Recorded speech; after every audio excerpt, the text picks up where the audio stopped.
Ukraine में करीब 2 महीने से जारी युद्ध ने दुनिया को दो खेमों में बांट दिया है और हमलावर रूस को इंटरनेशनल मंचों पर अलग थलग करने की कोशिश में जुटे अमेरिका को उसके अभियान में अब तगड़ा झटका लगा है। भारत समेत दुनिया के कई देश अब भी रूस के साथ अपनी दोस्ती निभा रहे हैं और इसकी नजीर हाल ही में अमेरिका की ही राजधानी वॉशिंगटन में देखने को मिली, जब G20 की एक मीटिंग में आधे देश रूस के साथ खड़े हो गए और इनमें भारत भी शामिल था। दरअसल IMF की एक मीटिंग में हिस्सा लेने के लिए कई देशों के फाइनेंस मिनिस्टर इकट्ठे हुए थे और इसकी साइडलाइंस में G20 की भी एक मीटिंग हुई। G20 दुनिया में बड़ी इकोनॉमिक पावर वाले 20 देशों का संगठन है जिसकी राय कई मसलों पर बेहद अहम होती है। भारत की वित्त मंत्री निर्मला सीतारमण भी इस मीटिंग में शामिल थीं। इस मीटिंग में जैसे ही रूस के वित्त मंत्री ने वीडियो कॉन्फ्रेंसिंग के जरिए इस मीटिंग के एजेंडे पर बोलना शुरू किया तो अमेरिका और उसके खेमे के देशों ने उनका बॉयकॉट करने की अपील की।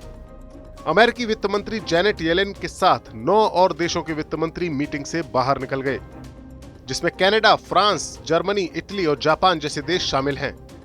लेकिन रूस का बॉयकॉट करने की अमेरिका की इस कोशिश को 10 देशों के वित्त मंत्रियों ने नकार दिया। भारत समेत चीन, साउथ अफ्रीका, ब्राजील, सऊदी अरब और इंडोनेशिया जैसे देशों के मिनिस्टर्स इस मीटिंग में रूस के डेलीगेशन के संबोधन के दौरान शामिल रहे। 20 अप्रैल को हुई G20 की इस मीटिंग में जो कुछ हुआ वो अमेरिका के लिए एक बड़ा झटका है, क्योंकि पुतिन को इंटरनेशनल बिरादरी में अलग थलग करने में अमेरिका को संयुक्त राष्ट्र संघ में तो कामयाबी मिल गई, लेकिन G20 जैसे ताकतवर देशों के मंच पर आधे देश अगर रूस के साथ नहीं खड़े हैं तो उसके खिलाफ भी नहीं है। दरअसल G20 ही वो मंच है जो रूस के खिलाफ अमेरिका के डिप्लोमेटिक अभियान के लिए सबसे बड़ी चुनौती है। अमेरिका चाहता है कि जैसे रूस के क्रीमिया पर साल 2014 के कब्जे के बाद उसे G8 से निकाल दिया गया था, वैसे ही रूस को G20 से हटाकर इस मंच का नाम G19 कर दिया जाए। लेकिन इस संगठन में भारत और चीन जैसे रूस के दोस्त देशों की मौजूद होने के चलते ये मुमकिन नजर नहीं आ रहा। इसी साल नवंबर में G20 के राष्ट्र प्रमुखों की मीटिंग इंडोनेशिया में होने वाली है। उम्मीद है कि पुतिन भी इस मीटिंग में शामिल हो सकते हैं और ऐसे में अमेरिका के लिए पुतिन का आमना सामना करना मुश्किल हो जाएगा।